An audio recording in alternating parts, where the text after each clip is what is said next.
तो दोस्तों, आपका फिर से हमारे चैनल नोटबोर्ड में स्वागत है। तो आज की ये जो वीडियो है, इसका टॉपिक है राष्ट्रपति और उसकी शक्तियाँ। ठीक है, तो आज की इस वीडियो में हम आपको बताएंगे कि राष्ट्रपति कौन होता है, राष्ट्रपति बनने के लिए योग्यता क्या क्या होनी चाहिए, राष्ट्रपति का वेतन कितना है, राष्ट्रपति को क्या शक्तियाँ मिली हैं, और राष्ट्रपति के जो कुछ विशेष अधिकार भी हैं वो भी हम आपको बताएंगे।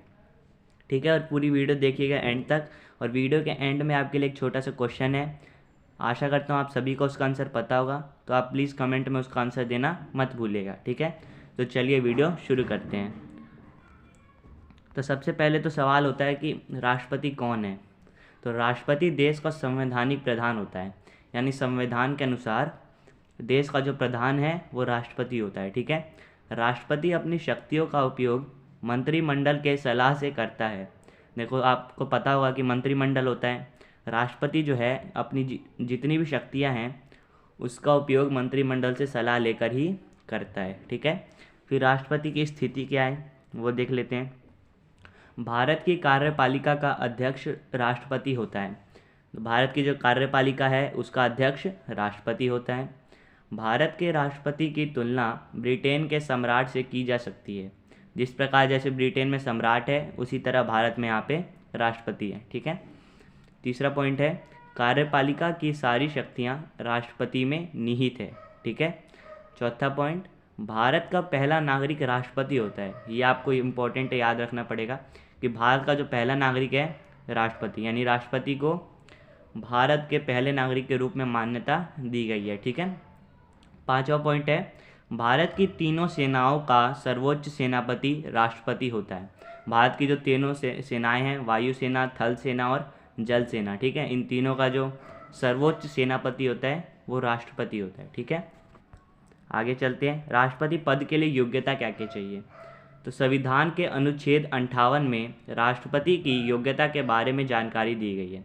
तो संविधान का जो अनुच्छेद 58 है, यानी आर्टिकल 58, उसमें राष्ट्रपति की योग्यता जो है उसके बारे में बताया गया है। तो उसकी 4 योग्यता हम यहाँ पे लाए हैं आपके लिए। सबसे पहला कि भारत का नागरिक होना चाहिए। ठीक है, तो राष्ट्रपति जो है भारत का नागरिक होना चाहिए, वह अपनी 35 वर्ष की आयु पूरा कर चुका हो। अगर कोई राष्ट्रपति के लिए नियुक्त हो रहा है तो उसमें ये सब योग्यताएं होनी चाहिए। पहला तो वो भारत का नागरिक होना चाहिए, दूसरा उसकी आयु 35 वर्ष या उससे अधिक होनी चाहिए, तीसरा वह लोकसभा के सदस्य चुने जाने की योग्यता रखता हो, और चौथा किसी अन्य सरकारी पद पर न हो। ठीक है, राष्ट्रपति बनने के समय वो किसी सरकारी पद पर न हो।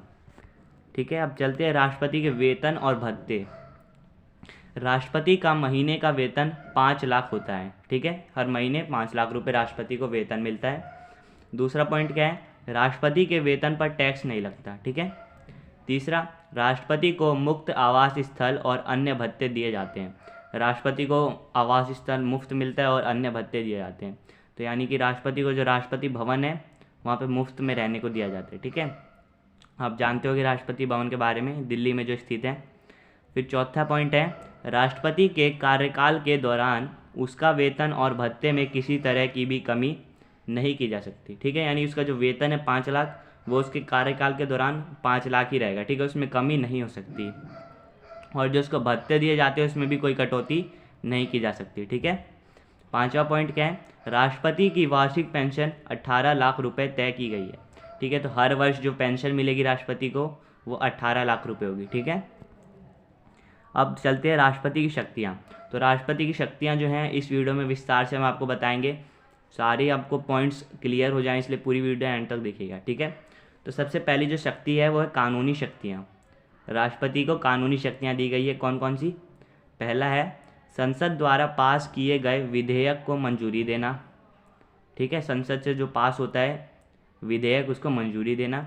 दूसरा, संसद के दोनों सदनों का आमंत्रित कर संयुक्त बैठक कराना। ठीक है, यहाँ को होगा, तो संसद के जो दोनों सदन है उसको आमंत्रित करके संयुक्त बैठक कराना, ये भी राष्ट्रपति की कानूनी शक्ति है। तीसरा है, धन विधेयक और राज्यों के हितों से जुड़े विधायकों पर राष्ट्रपति की मंजूरी आवश्यक है। ठीक है, चौथा, प्रधानमंत्री के सलाह पर ही राष्ट्रपति लोकसभा को भंग कर सकता है। यानी लोकसभा को भंग करने का भी जो शक्ति है वो राष्ट्रपति के पास है, लेकिन उसके लिए उसे प्रधानमंत्री की सलाह लेनी आवश्यक है। दूसरी शक्ति क्या है? चुनाव संबंधी शक्तियाँ। राष्ट्रपति द्वारा भारत के प्रधानमंत्री की सलाह पर मंत्रिपरिषद, सर्वोच्च न्यायालय के न्यायाधीश, भारत के नियंत्रक एवं महालेखा परीक्षक, राज्यों के राज्यपाल, मुख्य चुनाव आयुक्त आदि सदस्यों का चुनाव करता है। यानी जो राष्ट्रपति है वो इन सभी का चुनाव करता है भारत की जो प्रधानमंत्री है उसकी सलाह के अनुसार। ठीक है। तीसरा है संसद के सदस्यों को मनोनीत करना, ये भी राष्ट्रपति की शक्ति है। भारत के राष्ट्रपति के पास लोकसभा के 2 सदस्य एंग्लो इंडियन और 12 सदस्य कला, विज्ञान और खेल आदि क्षेत्र में राज्यसभा के लिए मनोनीत करने का अधिकार है। ठीक है। तो राष्ट्रपति इन 12 और 2 14 लोगों को मनोनीत करता है। चौथी जो शक्ति है वह सैनिक शक्ति। भारत की तीनों सेनाओं जल, स्थल और वायु का सर्वोच्च सेनापति होता है। ठीक है। तो राष्ट्रपति को ये शक्तियाँ मिली, आप ध्यान से सुनिए। पांचवा क्या है? अध्यादेश जारी करने की शक्ति, ये भी राष्ट्रपति को मिली है। जब संसद के दोनों सदनों के सत्र नहीं होते तो ऐसे समय में राष्ट्रपति दोनों में से किसी एक या दोनों सदनों को बुलाकर किसी मुद्दे पर विचार कर सकता है, कानून बनाने के लिए बुला सकता है, इसे अध्यादेश कहते हैं। ठीक है। तो यानी राष्ट्रपति के पास ये शक्ति है कि जब दोनों सदन जो है संसद के, राज्यसभा और लोकसभा, उनके अगर सत्र नहीं हो रहे, ठीक है, यानी बैठक नहीं हो रही, तो राष्ट्रपति के पास शक्ति है कि या तो किसी एक को बुलाए या दोनों को बुलाकर किसी मुद्दे पर चर्चा कर सकता है, कानून बना सकता है। ठीक है। इसी जो शक्ति है इसको अध्यादेश कहते हैं। छठा पॉइंट क्या है? समाधान शक्ति। तो राष्ट्रपति के पास समाधान शक्ति भी है। किसी अपराधी की सज़ा को माफ़ करना तथा उसकी सज़ा को कम करने की शक्ति राष्ट्रपति के पास है। ठीक है। तो राष्ट्रपति चाहे तो किसी अपराधी की सज़ा को कम कर सकता है या फिर उसकी सज़ा को माफ़ कर सकता है। ठीक है। सातवीं शक्ति क्या है? राजनीतिक शक्ति। दूसरे देशों के साथ कोई भी समझौता राष्ट्रपति के नाम पर किया जाता है। राष्ट्रपति विदेशों में अपने राजदूत भेजता है तथा दूसरे देशों के राजदूत को भारत में आने की अनुमति देता है। जैसे आपको पता होगा कि विदेश मंडल है, जैसे विदेश मंत्रालय है, उसका जो काम होता है वो राष्ट्रपति की अनुमति के द्वारा ही होता है। ठीक है। तो राष्ट्रपति जब अनुमति देता है तो भारत से विदेशों में अपने राजदूत जाते हैं और जो दूसरे देश के राजदूत हैं उनको भी भारत में आने के लिए राष्ट्रपति की अनुमति लेनी होती है। आठवीं शक्ति है राष्ट्रपति की आपातकालीन शक्तियाँ। मंत्रिपरिषद की सलाह पर देश में युद्ध की स्थिति, बाहरी आक्रमण की स्थिति और सशस्त्र सेना के विद्रोह के हालात में राष्ट्रपति आपातकालीन की घोषणा कर सकता है। ठीक है। तो इन चारों स्थिति में राष्ट्रपति जो है वो देश में आपातकालीन की घोषणा कर सकता है। तो ये राष्ट्रपति की आठवीं शक्ति थी। ठीक है। तो अब चलते हैं, जो हमारा लास्ट टॉपिक आ गया, राष्ट्रपति के विशेष अधिकार। उससे पहले जो हमारा आज का क्वेश्चन है वह एक बार सुन लीजिए और आप इसका उत्तर कमेंट सेक्शन में देना मत भूलिएगा। तो हमारा जो क्वेश्चन है वह है कि भारत का वर्तमान में राष्ट्रपति कौन है। ठीक है। उसका आपको नाम बताना है, बहुत जनरल क्वेश्चन है, आप सभी को पता होगा। ठीक है। तो चलते हैं हमारे लास्ट टॉपिक पे, राष्ट्रपति के विशेष अधिकार। पहला विशेष अधिकार है किसी भी विधेयक को पुनर्विचार के लिए लौटाना। कोई भी विधेयक यानी कि कोई भी आता है, उसको हम क्या कह सकते हैं, प्रस्ताव आता है या विधेयक आता है, तो उसको पुनः विचार के लिए राष्ट्रपति जो है लौटा सकता है। ठीक है। उस पर विचार करके पुनः लौटा सकता है। एक बार पढ़ लीजिए। संसद द्वारा पारित किया गया किसी भी विधेयक को कानून बनाने के लिए राष्ट्रपति की स्वीकृति लेनी आवश्यक है। राष्ट्रपति का हस्ताक्षर के बिना यह विधेयक कानून नहीं बन सकता। जैसे कि संसद में कोई कानून पास किया गया, ठीक है, लेकिन उसे लागू करने के लिए राष्ट्रपति की जो स्वीकृति है, मंजूरी लेना आवश्यक है। ठीक है। राष्ट्रपति के साइन के बिना वह विधेयक जो है कानून नहीं बन सकता। राष्ट्रपति संसद द्वारा पारित किसी भी विधेयक को पुनः विचार के लिए लौटा सकता है, लेकिन संसद द्वारा दोबारा उसी विधेयक को भेजने पर राष्ट्रपति उस पर हस्ताक्षर करने के लिए मजबूर है। यानी मान लीजिए संसद ने कोई कानून बनाने का सोचा, तो उन्होंने जो प्रस्ताव है वो जारी कर दिया और उसे राष्ट्रपति के पास भेजा साइन करने के लिए। ठीक है।